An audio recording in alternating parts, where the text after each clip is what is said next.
What's up, everybody, and welcome back to Killmark Collectors. I'm Brandon, and today we are talking bubbles. From pretty much day one of Eve Echoes, the meta for large fleet battles has been that we put everybody underneath the Guardian shield bubble, we drive around, we shoot some things, and then we go home. But with Dreads coming out, it begs the question, is this still going to be a viable strategy? So today what I want to do is hop on the Fulmination Test server and try it out. Let's see exactly how these Dreads are applying damage and if this is still going to be a viable strategy moving forward. So let's undock and get started.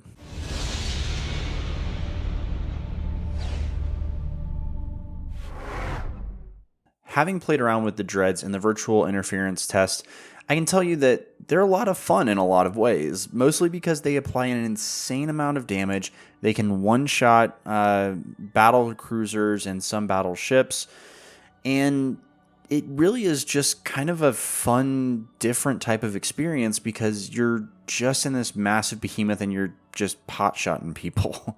Now, in a real environment, you are not going to have ships just sitting still at your optimal range and letting you blow them out of the sky or out of space. So what I wanted to do here is I went ahead and put my Ferox Guardian build and a Nightmare build together that is basically just pure tank. And what I wanted to do is basically orbit around these Dreadnoughts and see how they apply their damage and make some educated guesses.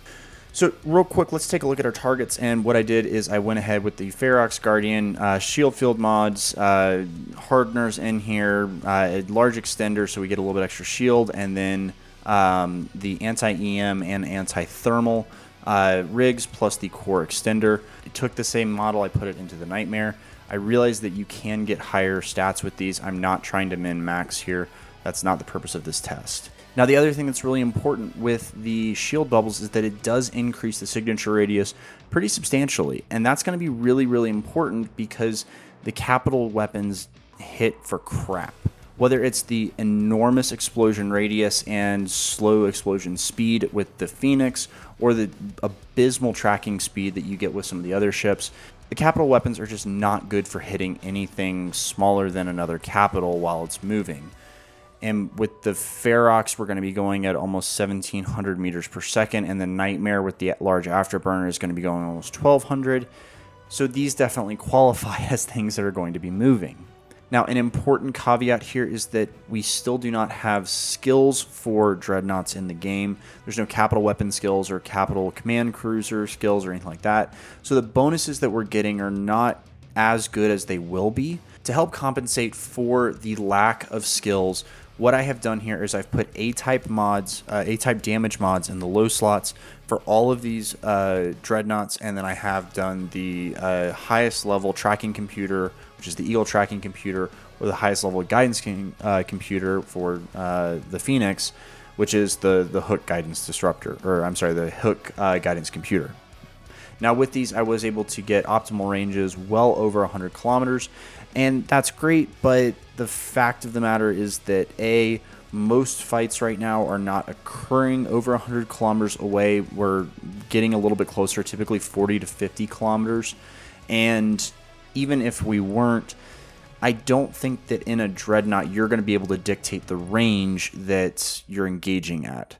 These things are big, they're slow, they're meant to be in one spot and just start shooting stuff, and people are going to be moving around the battlefield around you. So again, I don't think that it's unreasonable to say, again, I was moving stuff around and going 50 to 75 kilometers during this test.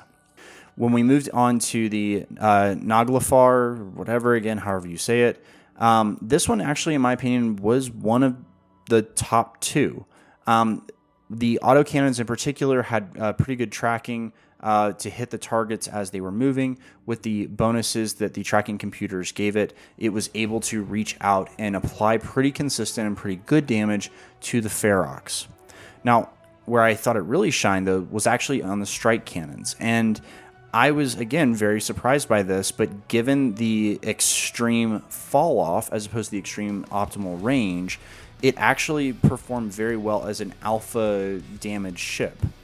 Now, again, it did struggle a little bit because the ships were moving, and particularly the Ferox But I think that if we were to use some creative fleet maneuvers, as I'm going to talk about in a minute here, this one in my mind was probably one of the better options. Now, I did also test the Moros. Wasn't as big of a fan of that one. Again, it kind of ran into similar issues as the Revelation with the fall off, but it was viable. It was good.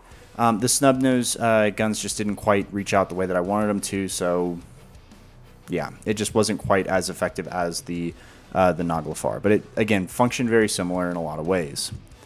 Now, the other ship, obviously, here is the Phoenix. And this one was really interesting because you really only have the cruise missile option. I did try it with torpedoes. It applies pretty great damage, but you're limited to about 55 kilometers. Now, with that, the problem is that, again, if we're testing this at 75 kilometers, you're not going to be applying damage most of the time. Hi, future editing, Brandon here.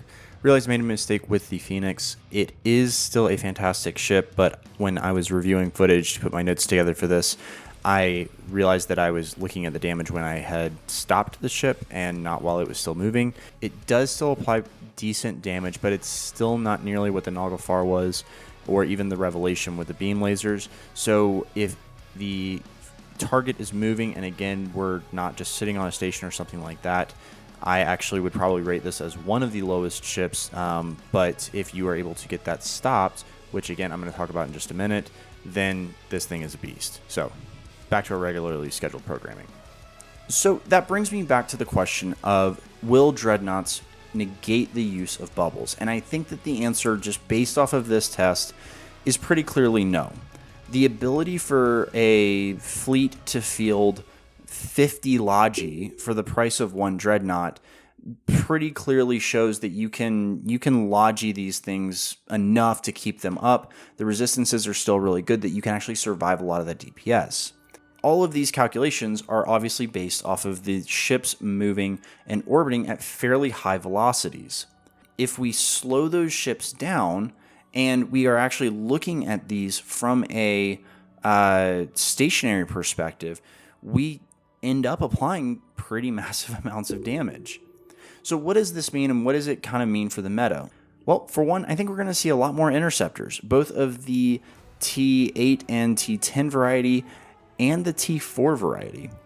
If we think about defense and being able to be a nuisance or be a contributor, if you look at the T4 variants of the interceptors and you just throw a bunch of webs on there, you throw 2 webs on there, I guess, and a scram to shut these things down, you're cutting the speed of these ships in to what, 40%? You get a couple of these, and suddenly that Ferox that was traveling at 700 meters per second is now suddenly only going 200 or 300.